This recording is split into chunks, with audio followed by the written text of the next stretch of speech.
Ayan guys, naaktuhan ko talaga pagbaba ng Cebu Pacific.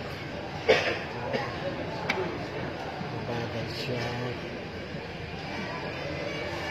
Here at Sibulan Airport, Dumaguete. Yan po yung sasakyan ko mamaya pagpalit na Manila.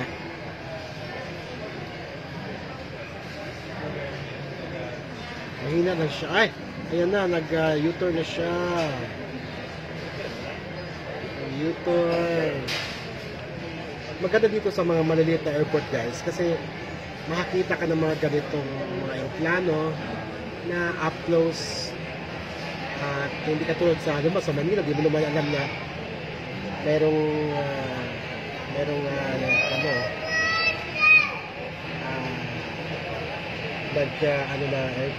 airplane. Ito, up close and personal. Maririnig natin ang kanyang tunog at sa enclosed building tayo. So, di ba ang ganda lang? Cebu Pacific. Tapos, makikita natin na bababa na yung mga tao. Pasahero. Galing ito kasing halaman na ito.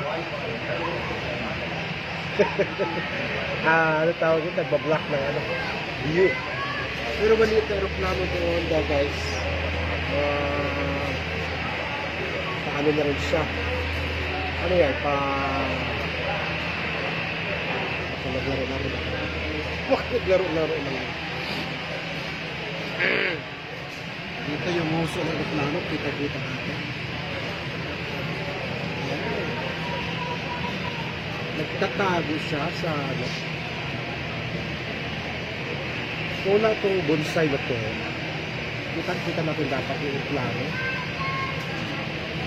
Itong bonsai na ito panira ng view. Saan pa ba ako pwede?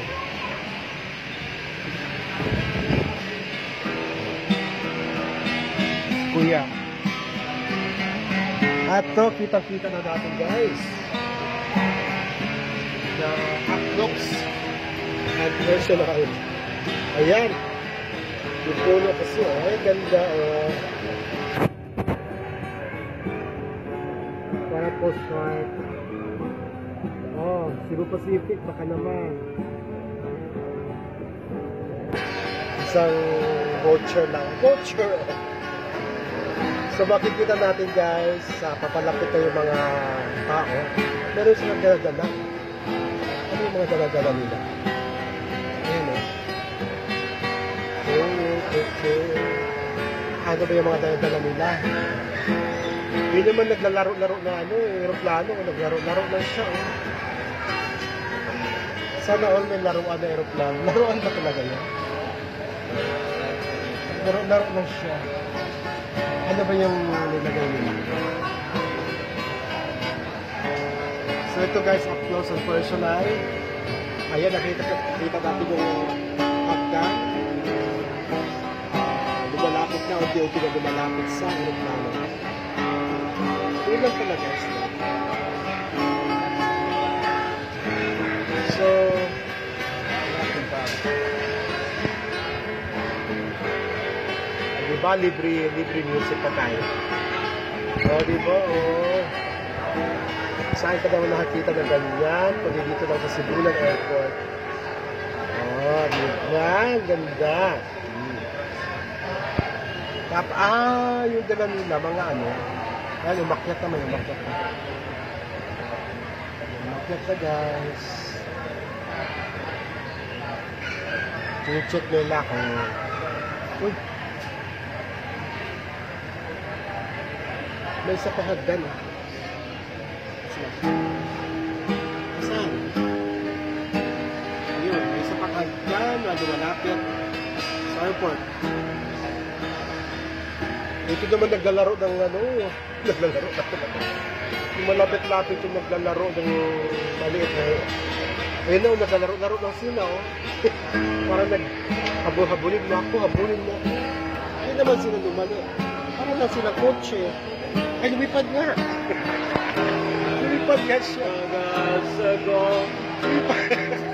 Sa puli yung sinasabi ko, laro-laro. Teka mo na. Mapapakita na ako.